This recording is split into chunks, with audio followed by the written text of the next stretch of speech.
Welcome back to You Heard It Here with Dr. Gary. I'm Gary, a clinical audiologist and a proud part of the ownership team here with Advanced Hearing Group in Scottsdale, Arizona. This is Earwax Removal Vlog number 55. In today's episode, we're going to take a look at a patient that's been seen quite often in our office.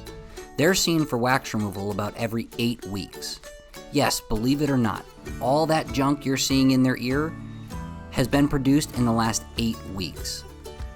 Sometimes people produce more wax than others. Their ceruminous and sebaceous glands are clearly working overtime and causing quite a bit of wax buildup. That's one ear. Now let's take a quick look at the other. If you like these wax removal videos, take a moment to like and subscribe. It really helps out the YouTube algorithm and allows us to get our content in front of more people. We're going to use the curette to pull this wax out, giving us a good view of the eardrum. Yes, this ear was not nearly as packed up as we normally show you, but please understand, this was only 8 weeks of buildup. This has been You Heard It Here with Dr. Gary. Thank you for watching. I'll see you in the next video.